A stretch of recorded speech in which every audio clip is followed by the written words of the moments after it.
UP के बुलंदशहर में खाकी ने साइबर ठगों को मात दी है। दरअसल यहां साइबर क्राइम सेल ने 3 महीने में 22 लोगों से की गई 8,81,000 रुपये की ऑनलाइन ठगी करने वाले ठगों से पीड़ितों की रकम उनके खातों में वापस कराई है। ठगी की रकम वापस मिलने पर आज पीड़ितों ने एसएसपी समेत साइबर सेल प्रभारी का सम्मान भी किया। बुलंदशहर के एसएसपी की माने तो ऑनलाइन ठगी का शिकार पीड़ित व्यक्ति यदि 72 घंटे में ठगी की सूचना पुलिस को देता है तो ठगी गई रकम वापस मिलने की संभावना बनी रहती है। उन्होंने उपभोक्ताओं को ऑनलाइन ठगों के जाल से बचने की अपील भी की है। बुलंदशहर के एसएसपी का दावा है कि पिछले 3 महीने में बुलंदशहर में 22 लोगों से तरह तरह के फोन कर ऑनलाइन ठगों ने 8,81,000 रुपये की रकम ठग ली थी, जिसकी सूचना मिलने पर साइबर सेल ने प्रयास कर उनका पता लगाकर उनके खातों से ठगी गई रकम पीड़ितों के खाते में वापस कराई है।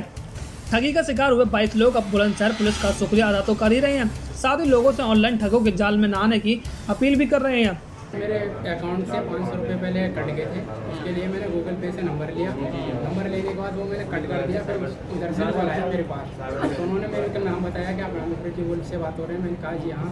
तो उन्होंने मेरे को बताया आपके ये पैसे अभी रिटर्न हो जाएंगे, और उन्होंने मेरे को एक ऐप डाउनलोड करवाया, एनीडिस्क ऐप।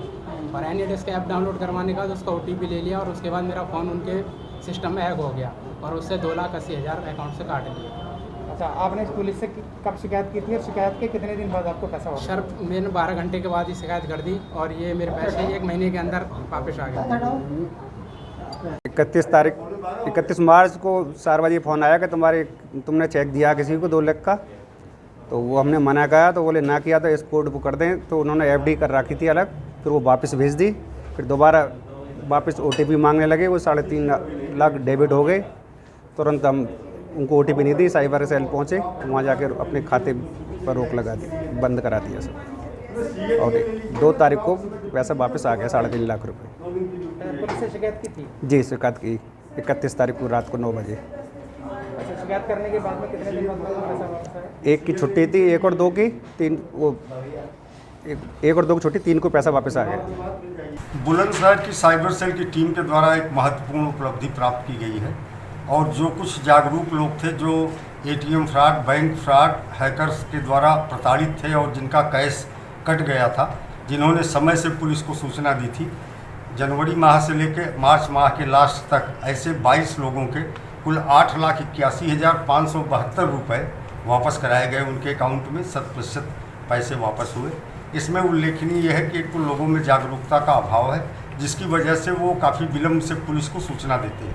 तो आपके माध्यम से मैं लोगों से अनुरोध करना चाहूँगा कि अगर किसी तरह का कोई बैंक फ्रॉड या ATM से पैसे गायब होने की कोई बात उनके संज्ञान में जैसे ही आती है, तत्काल पुलिस को सूचित करें।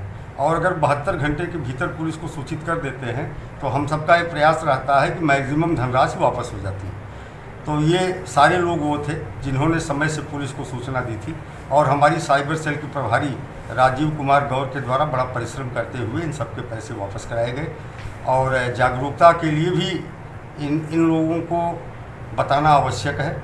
और ये जो भी लोग हैं, इनसे मेरा अनुरोध है कि भी अपने आसपास के कुछ लोगों को जागरूक करें, और कभी भी कोई OTP आज इस तरह की सूचना अगर किसी हैकर के द्वारा या फ्रॉड के द्वारा मांगी जाती है तो कस्टमर फ़ोन पे उपलब्ध न कराएं। यहाँ ये भी उल्लेखनीय है, कई प्रकरण ऐसे आए जिसमें गूगल के माध्यम से लोगों ने हेल्पलाइन के नंबर की तलाश की।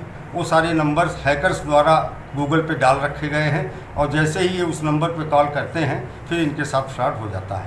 तो लोग जो है, जो वास्तव में बैंकों के टोल फ्री नंबर हैं, उन्हीं पे फ़ोन करें। हैकर्स के द्वारा जो गूगल पे नंबर डाल रखे गए हैं उनसे बचें। इसमें सर कई मामले ऐसे भी सामने आए हैं, पहले फ्रॉड कर लिया गया, फिर फ्रॉड की रकम उपभोक्ता के खाते में ट्रांसफ़र कर दी गई और उसके बाद में फिर फ्रॉड कर दिया गया। तो इस पर क्या कहना चाहते हैं? मेरा कहना ये है कि कई बार विश्वास अर्जित करने के लिए हैकर्स जो है पैसा इनका काटते हैं।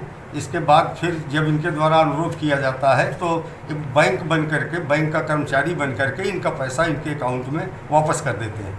और फिर अगली बार इनका OTP आज सारी चीज़ें प्राप्त करने के बाद जब इनको विश्वास हो जाता है कि बैंक के लोग हैं, तो फिर लंबी धनराशि इनके अकाउंट से काट ली जाती है। तो ऐसे भी लोगों से बचें।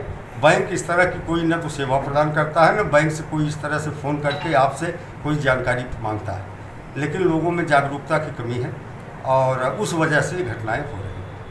इंडिया डायरेक्ट न्यूज़ के लिए बुलंदशहर से नितिन कुमार की रिपोर्ट।